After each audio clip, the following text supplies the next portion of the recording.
Hello, everyone. Thank you for joining us again today. And thank you to Furby House Books in Port Hope for partnering with the Cobourg Public Library.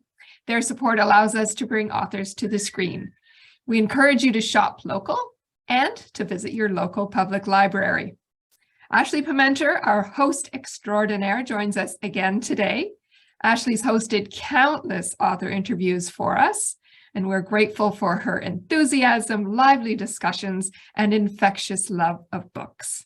Not only is Ashley an avid reader, she creates and supports programming to support the kids who are part of the Girl Guides of Canada. She's also the co-chair of the Red Maple Awards Steering Committee and writes reviews for the Canadian Children's Book News. Author Kelly Thompson first joined us in September 2020 to talk about her then recent release and national best-selling memoir, Girls Need Not Apply. The Globe and Mail listed it as one of the top 100 books of 2019. We are very pleased to have Kelly join us again today to talk about her new memoir, Still, I Cannot Save You. With honesty, love, and humor, Kelly explores her relationship with her older sister, Megan. Tested by addiction, abuse, and illness, the sisters' relationship crumbles, only to be rebuilt into an everlasting bond. Welcome, Kelly and Ashley. Thank you so much.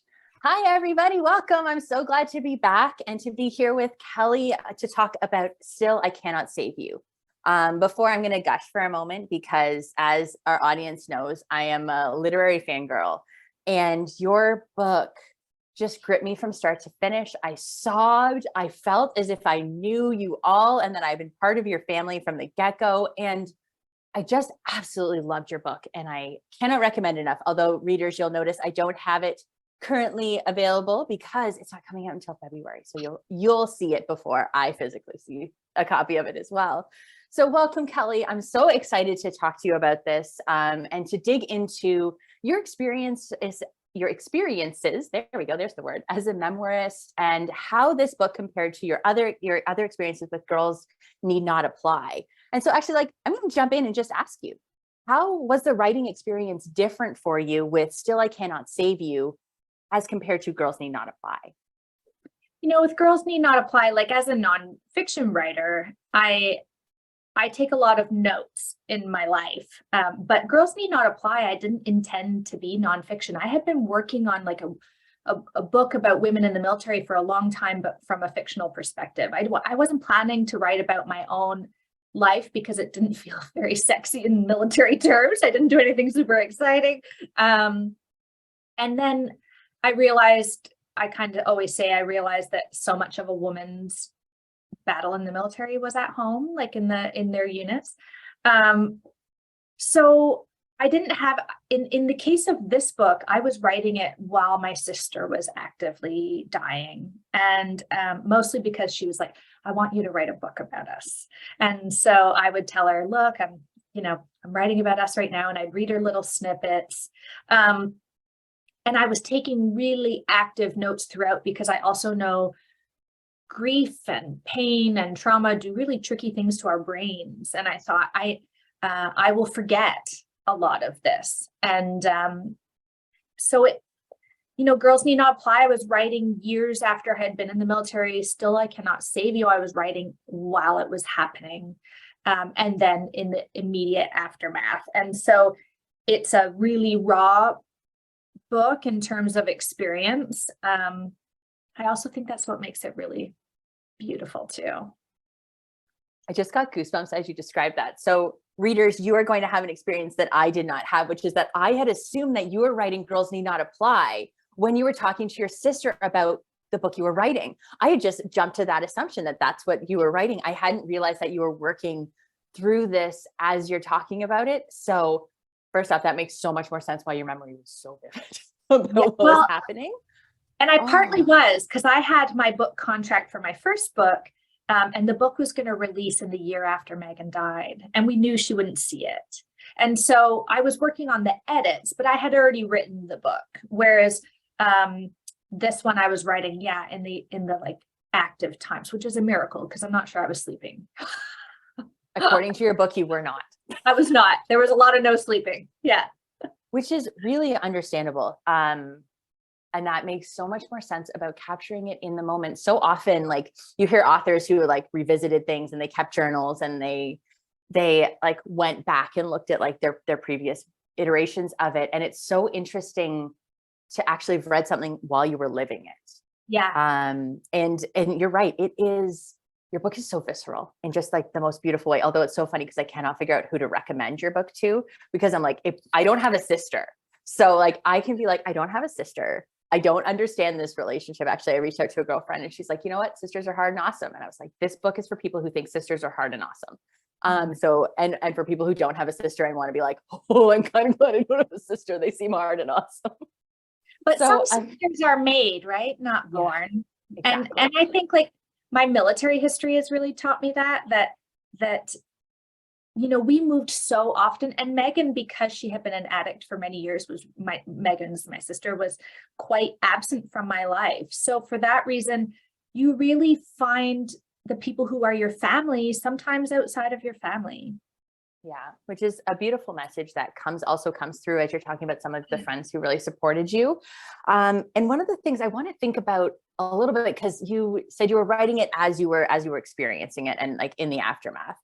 But part of the editorial process is to then go back and have to read it over and over and over again. What was it like for you as someone who lived this to have to continue to relive it? Oh, that's a great question. I think there's this, my husband said, do you think people think you just sit and cry at your desk all day? And I was like, well, I do. So like, it was really hard, but it was also really lovely to return to our love over and over again. This is actually my first interview talking about the book, and I realized how much I'm going to cry. So we're just rolling with it. Ashley, we're just like, we're embracing the crying. It let me leave her a legacy. It let me, especially the sense of humor between my sister and I, we had a really similar sense of humor. And I get to return when I felt like I had lost that connection. I've realized I haven't lost it. I'm going to keep bringing it along with me in all the little bits and pieces. And it kept me going. I'm also really motivated when I'm writing to think about who needs this book. Because when my sister died, we didn't have this perfect relationship, and it was really complicated. And so I struggled with, I wanted to read books about where the person died and wasn't martyrized after and perfect and wonderful. My sister was sometimes not great. And sometimes neither was I. And I wanted to read about that and I couldn't find it. So when I'm really struggling through, oh, this is really hard to sit with this moment again, I would say, well, who needs it? Someone out there needs it. And this is going to make them feel better. And especially since Girls Need Not Apply came out, and I see the ramifications of people seeing a similar experience reflected on the page, that like heals a little part of you that keeps me going to write. So I think more so than the editing process was recording the audiobook. And I didn't record Girls Need Not Apply, but I recorded this one. And there were some times where we just had to stop so I could go sob in the bathroom. It was saying it out loud, which is funny because I actually read all my books out loud to catch weird things, but like really recording it and sitting with those moments, that was worse, I think. Beautiful, but worse.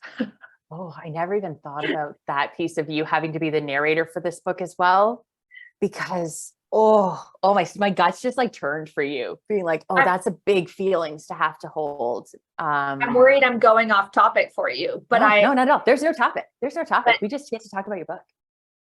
Sneaky peek for Coburg Library watchers. The audiobook actually, although I've recorded it, there is a snippet near the end of the book. I had recorded my sister telling me that she loved me on my phone. And that phrase is my sister's voice on the audiobook. Oh no. Oh, I have to listen to it. I'm just going to cry and cry and cry. Like, I haven't heard it yet. And I'm almost like, I'm going to have to go sit in a dark room with a big old glass of wine on that day, I think, because I haven't heard it yet, but I like people to know that it's her voice in there somewhere.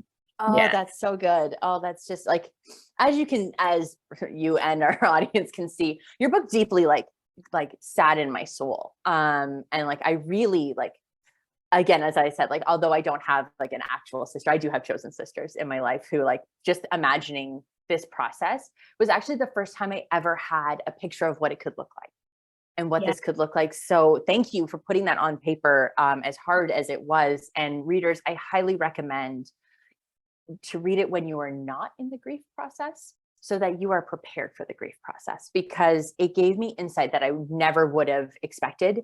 And the nice thing is that unlike when you read like a self-help book on grief, you didn't sugarcoat anything. You were both flawed human beings. And it was just like, you are both flawed human beings. Like that's not in the book. You're not past tense. It really is.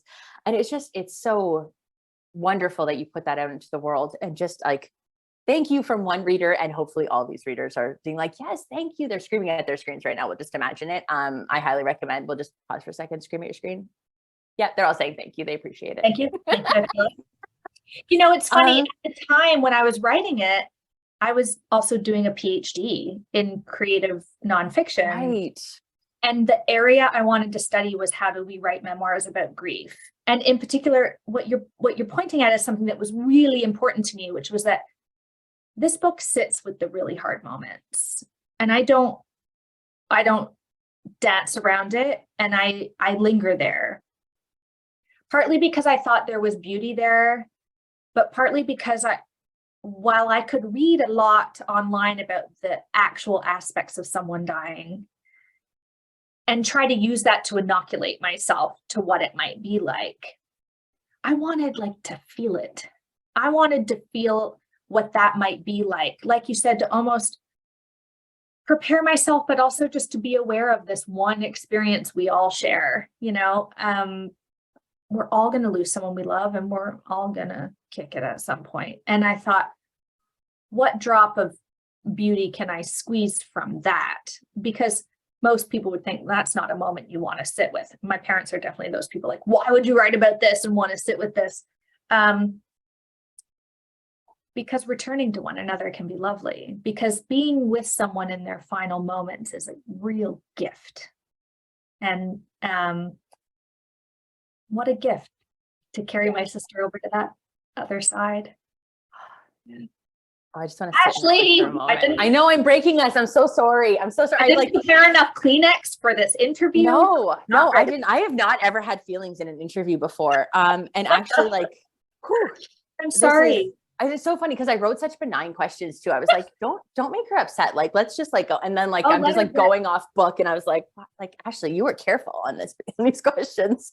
But actually, I think you might as well. You put it all out there. Really open about my book launch in Toronto is at a mental health bookstore. I am really open about mental health because I think we need to have these conversations. And I struggle with my mental health and always have. So this was also a really hard book because I was on top of grieving. I'm also chronically depressed and anxious. And but I turn to that art form and I read other things because, while some people think, oh, that's kind of macabre to want to sit with those sad stories, I think of it as, oh, I'm surrounding myself with friends and people who understand this, and it feels cozy. There's a Japanese saying about the end of it goes, first make the beast beautiful. And that is what you've done, is you've taken this, that octopus used to be seen as these terrifying creatures because no one understood them until they started capturing them in artwork and painting their beautiful tentacles and understanding how they worked. And all of a sudden, octopus went from being sea monsters to being these beautiful, thoughtful creatures. And your book is like an octopus, where it sits in that moment and demystifies this terrifying thing that we all have to live through at some capacity, and makes it so beautiful. I really love that idea of squeezing the beauty out. You've done that. And again, with bringing in your mental health, you didn't make your depression and anxiety beautiful, but we sat with them, and we all sat together with you, and we're like, yep, that's what that looks like. That's what that feels like. And having that laid bare, you put a lot on this. Like, kudos to you. Like, I've had moments where I wasn't this deep with my therapist, and you put it out there for strangers. And it's just like, kudos to you, Kelly. Like, huzzah to that one. I want to go back to something you had said about your parents. So after reading your book, I'm like, you mean my parents? Like, they're my family. Like, these are like the lovely, like, they're everybody's parents now. They're all like, oh no, what have you done to us, Kelly?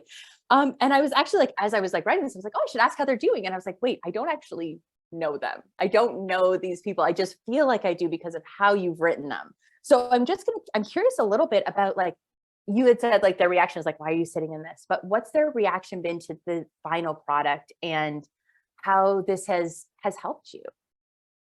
I'm not sure they'll ever quite get it.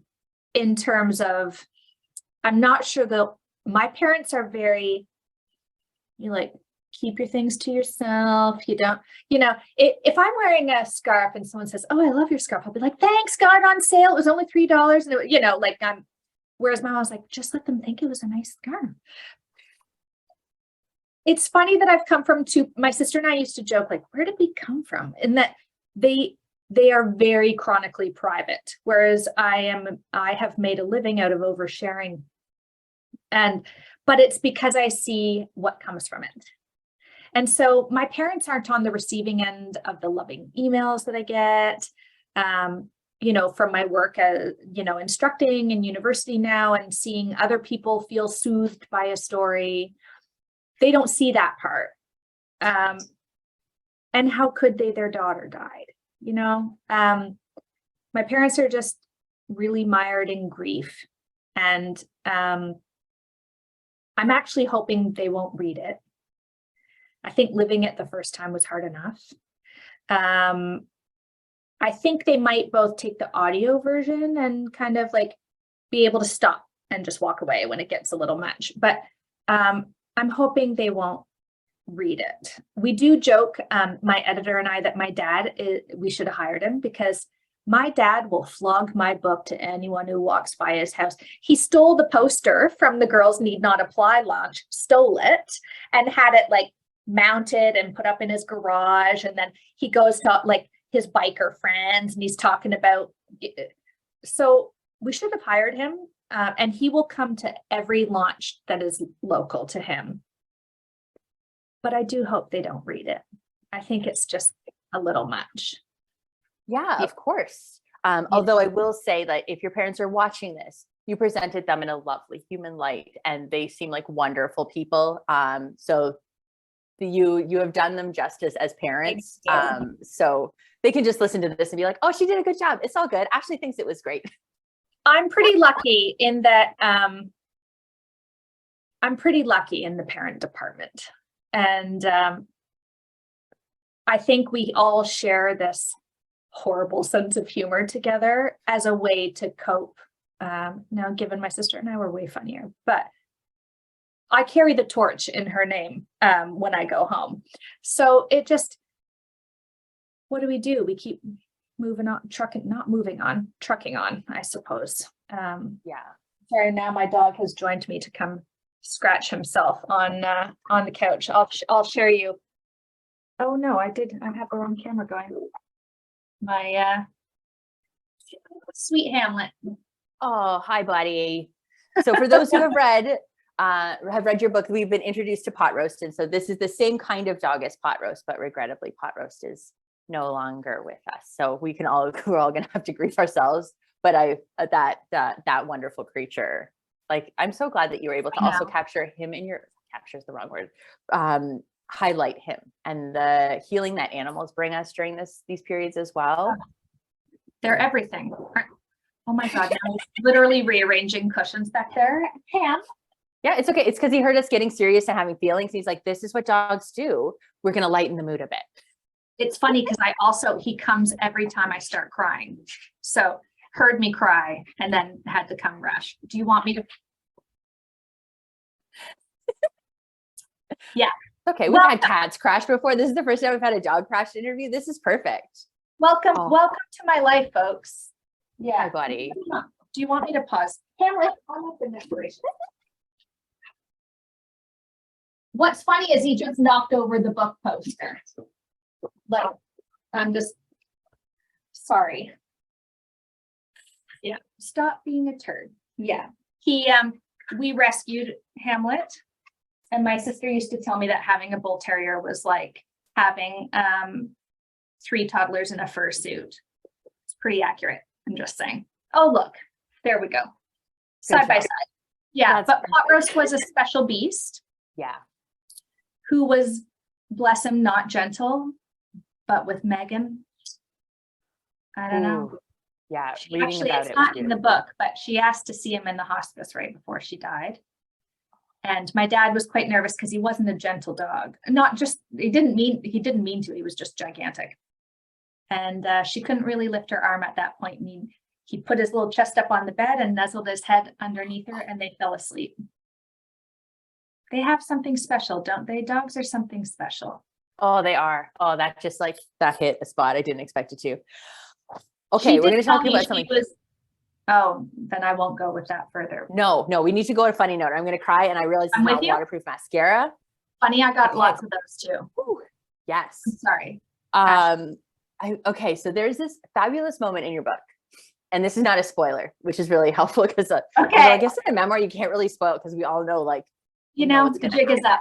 Yeah, the jig is up. It's not a mystery. It's about the journey, not the plot in this. Exactly. Game, right? Exactly. And you just like, I happen to be like, you know how it go, you know what's going to happen. You're like, not miracles. I'm like, this is not a romance novel. Like, this is humanity. Yeah. This is why you're having feelings, because it's real.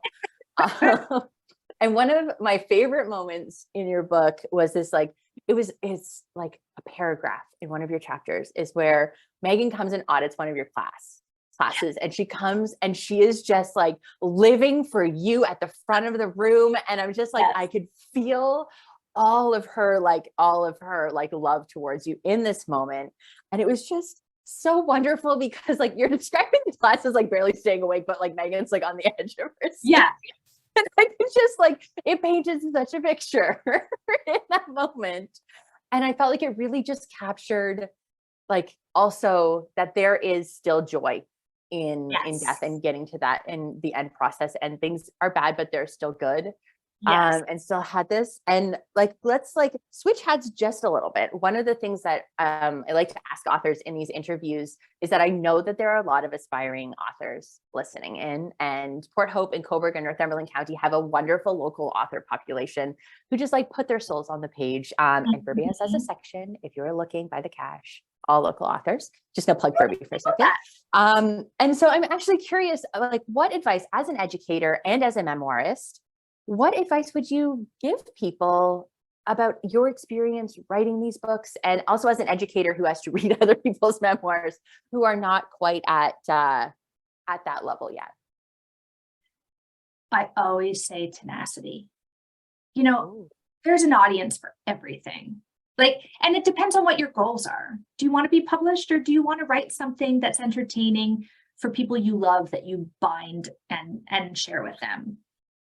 But if you want to get published, it is literally tenacity in terms of, I'm pretty irritating. And like, if I'm after it, I'm going to go after it, which is perhaps my military nature carrying on somehow. It is the difference between people who are published and you. And that's it. Because really, the times I have failed. Like, I mean, my book went out to a ton of publishers and no one wanted it, which I talk about all the time. My first book, I should say. And then the Me Too movement happened. And suddenly I had written a book about a very relevant topic. And then it sold in a preempt, which basically means like one publisher comes in with a big deal to try to like snatch you before anyone else. So the book didn't change. The book was what it was the 6 months prior when no one wanted it, you know. Sometimes it's just timing and a bit of luck, but also I would not give up. So it's a world that's full of a lot of rejection that can be really gutting and hard, but surround yourself with community, participate, and find the joy that is outside of the acceptance letter. When it comes to like an actual craft thing, I always say, that it's at the end of the day, there's some things that are a later you problem. So sometimes I'm writing something and I'm like, well, this is junk, but fixing it and making it sound nice is a later me problem. The current me problem is getting this thought out on the page. I think there's this idea that, I think my parents were kind of like, oh, you write a book, you send it off to the publisher and they publish it and then it's done. Not like, I'm going to rewrite this with the publisher 8 times. And before it gets to the publisher, I'm going to rewrite it 900 times. If you don't have the tenacity and stick to itness, which is hard because you're sitting alone in your little room by yourself, constantly being told you're not good enough by other people as you sling it out the door, it's disheartening, It's like you sit there and go, oh, like no one wants me, and it's defeating. So there's later you problems, there's the tenacity, and there's trust yourself as a writer that you're doing the good work. No one gets to tell you if you're a writer or not. That's a thing you feel in your heart. And no one gets to take that from you. Publishing doesn't change that. So, I got a bit long-winded there. Oh, it's so good. Actually, your questions are poking my buttons. Oh, that was such a good answer. It was fabulous. No, it was perfect. That was great advice. And just, we're so lucky that you just have put yourself into the world, Kelly. Thank you so much for being so open, both in your book and in this conversation, and sharing that side of the world that we often shy away from. And so I really appreciated our conversation, and I really did love your book. And readers, honestly, although I don't know who I would recommend this to personally because it's so much, I do recommend it to you. This is what it looks like. I'm quite excited. This is the only copy. Hamlet, for heaven's sake. Oh yeah. It's the only copy right now, but it looks quite pretty inside. And if anyone, the cover is, although I get asked if the cover is sort of a story from us, but it's actually from a specific memory where my sister and I used to play on the beach. And while you talk about octopi, I should say, my sister always made me play Ursula, and she got to be the Little Mermaid. And it was a bit of a sticking point for us. So whenever I travel to talk about her, I bring a little Ursula Lego piece in my pocket. So you may think of that if you ever see the cover hanging out anywhere. Brilliant. Thank you both for a wonderful conversation. Thank you. And thank you, Hamlet, as well. We don't want to miss on appreciating our canine friend. Thank you very much. And thank you for that spoiler on the audiobook. I will also mention that to the library, and hopefully we can get a copy of the audiobook as well. Wow. Once it comes out, not out yet, but soon. 14th of February. 14th of February. So this actually airs on the 16th. So in and around that time, we will certainly have our copy. So audience, thank you for tuning in as well. And Still I Cannot Save You is going to be available for loan at the Cobourg Public Library. Copies are also available at Furby House Books in Port Hope. Take care, everyone. Thank you for joining us. Thank you.